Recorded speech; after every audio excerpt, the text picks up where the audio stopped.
What's up, guys? How you doing? Cowboy Crunk coming to you live from Afghanistan. Well, excuse me, not live, but I am alive. Your war daddy is here, bringing it back to you again. Happy to be back. And speaking of live, just to let you guys know, please like this video, hit the like so it can get to the top of the search engine, so I can let everyone know my live channel is back up and running.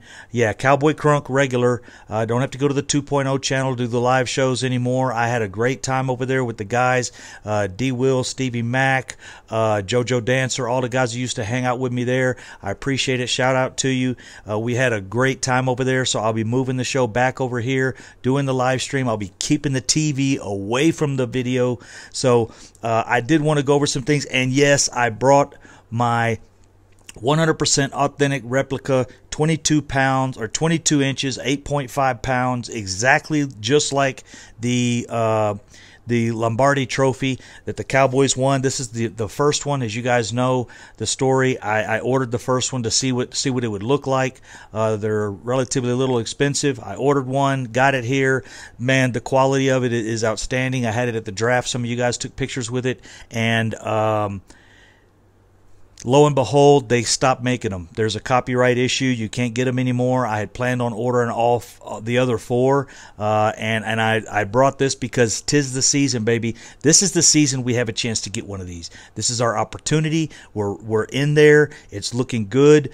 We are at the peak of our game right now, guys, and I really think, I'm going to do the whole video holding this damn thing because I'm going to try to keep it short, but I do have a lot to say.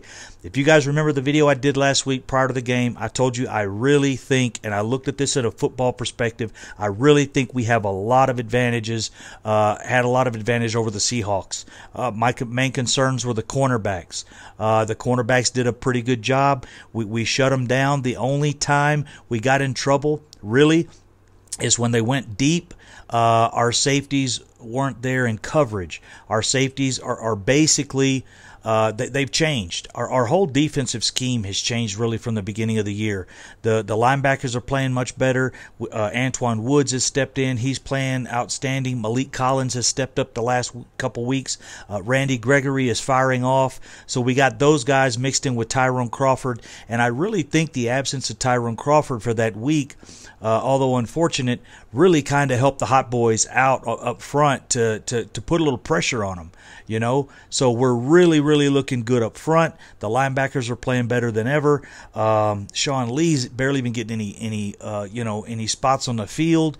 So, man, it's just really taken off. Chidobe Awuzie, they went after him all damn day. They did get a couple plays on him, but as you can see, it's different now than what was going on in the beginning of the beginning of the year, the beginning of the season, the first 4 to 5 games when our cornerbacks got beat like that. A lot of times they took it to the house. You remember the Detroit game? Tate had a couple. Lockett had some plays in the first game that weren't like this week. At least this week, when they got that 20-25 yards.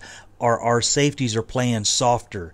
If you remember in the first couple weeks, we'd see Jeff Heath and Xavier Woods in the backfield making tackles. They had the safeties just playing too aggressive. And when our corners did get beat, it didn't work out well. So what we've got now, the rest of our defense, besides the safeties, are playing punching them out defense. They're playing up on you. They're playing prevent. They're playing prevent on the third and 15, third and 12. They're letting you get the catch, but they're making sure they get the tackle. We've seen that so much with our linebackers and our corners. So shout out to Chris Richard for making those adjustments. I hope we don't lose the guy. I really thought he was gone, but it seems like a lot of the coaching positions have been filled this week. So we need Chris Richard to get us another one of these and some more rings, baby. Moving forward, as I mentioned, the Seattle game went really well. It was really spot on. What I thought was going to happen. If you guys look back and check the video, really the video I did a pretty good explanation of the game before the game even happened. So moving forward on this week, I'm truthfully, guys, just breaking this down. Please stay with the video. Don't turn me off and say, oh, he's just, saying the Cowboys are going to win again, because, there's quite a few things that I see in this game. I've got a list of about 15, 20 things where I think we have small advantages, and some of them are large advantages. First of all, we have the 5th rushing defense in the league, and we're facing the 27th rushing defense in the league. They have Todd Gurley. He's been out for a month. He's not going to have his rhythm with the line. The line is not going to have the same rhythm, blocking as far as, Gurley won't have that rhythm reading the blocks and coming off making cuts. That takes a little time to get in. It is easier for a running back to come on the field and make those adjustments versus a quarterback when he's been sitting for 2 or 3 weeks. So I think we have that advantage there, especially with Zeke averaging 5.1 yards a carry right now. With that going on and our offensive line changes we've made, our running game is extremely strong, and with them having a weak running defense, Zeke is really going to he's going to eat well this week. He's going to be two-fisting. Like I said, he's two-fist eating during the playoffs. He don't do the one fist during the playoff. It's two fists. So really expect Zeke should have an amazing game. The Rams are going to load the box on us, so we've got to open up the passing game a little bit early, and if we can do that, I think just a couple passes is all we need to get the running game going and get the defense from the Rams to be honest and not load the box.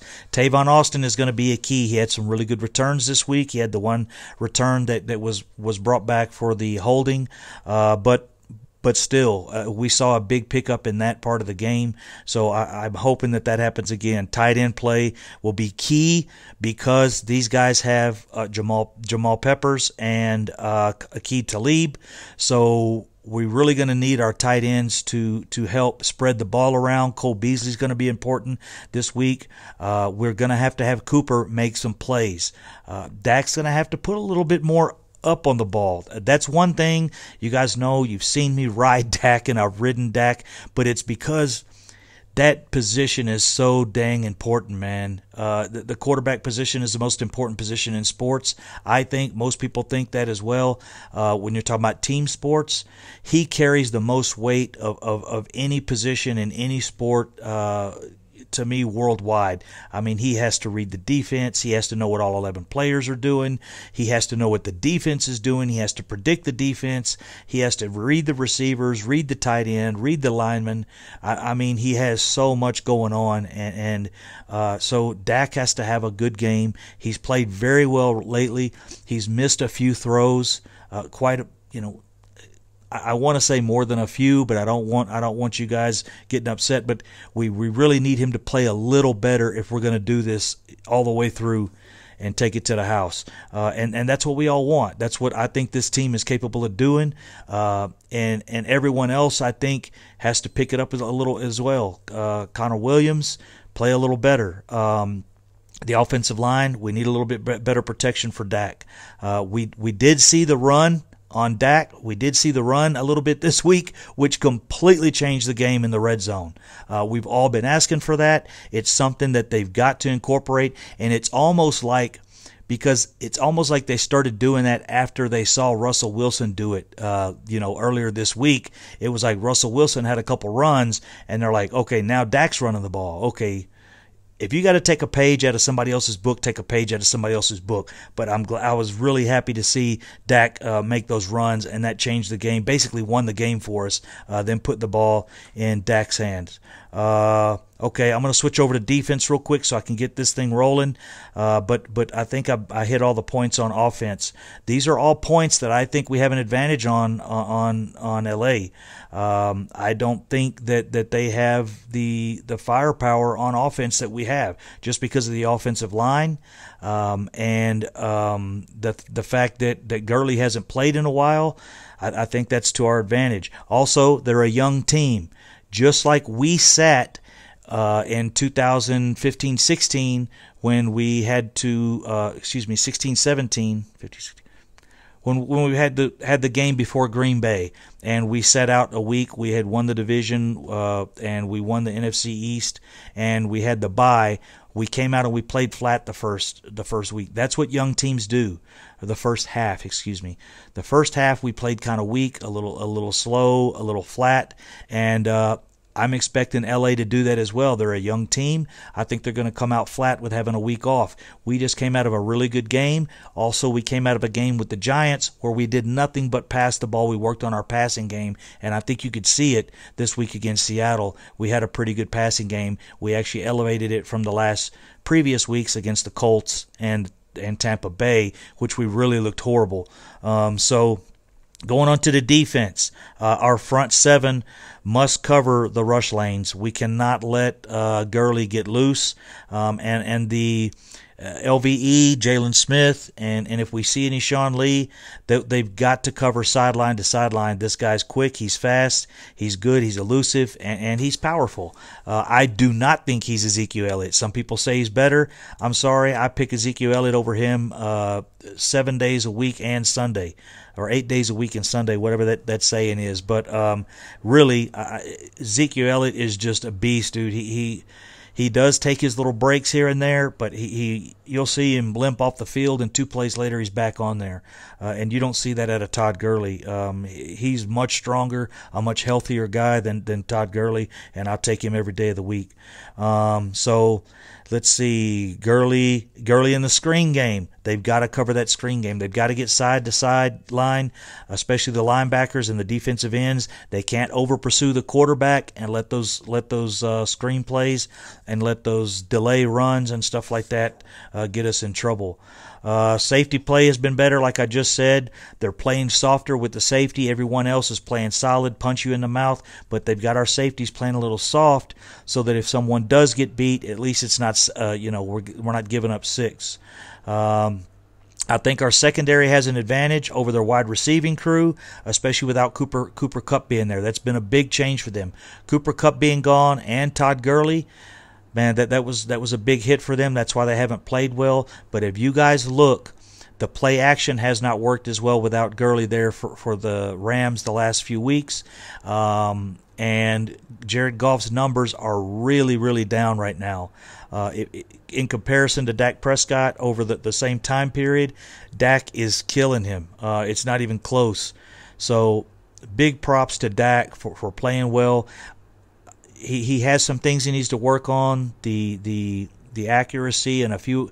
Really, to me, that's about it, man. The dude's solid. He's almost perfect, other than holding the ball a little bit, the pocket presence, and that's the same thing, holding the ball a little bit and being aware of his pocket presence and the accuracy issues. And those are issues I think he can fix. I don't think there's a better leader in the NFL, and I think we have a chance, a very, very good chance, to go in there and upset the Rams. If that happens, I'm looking for the Eagles to upset the Saints. We have a home game against the Eagles, NFC East in the championship game, and that would be, man, that would be outstanding, man. I'm so hyped about this. I've been so hyped it's been hard to do videos because I can't sit down. I just sit and think about it a lot. And I don't know, guys. I'm really excited about this season. I hope it don't end in a heartbreak. I hope we have solid games all the way through. If someone flat out beats us, they flat out beat us. But I've been proud of our coaching staff the last couple weeks, starting really with the Giants game, for them to go through there and not run the ball and work on our passing game, and then come back the next week and we had a much better passing game. It showed from the practice we got in New York, and I think they've done well the last couple weeks. I've been happy with the play calling. So Cowboy Crunk from Afghanistan, guys, I'll see you Saturday on this channel, live stream. Prior to the game, I'm going to probably also do a little bit of live stream during the Saints and Eagles game. I'll probably do a small show there and then get all my everything set up and get my cameras charged and all that. So we'll see you guys Saturday. Saturday afternoon, that would be like late Saturday, actually almost early Sunday morning here in Afghanistan. I'll be up about 2 a.m. watching the Cowboys game. And then, like I said, we'll do the Saints and Eagles right prior to that a little bit. So check it out then. Peace out, guys. Cowboys Nation, here we go. Super Bowl time. 'Tis the season, baby. Mwah!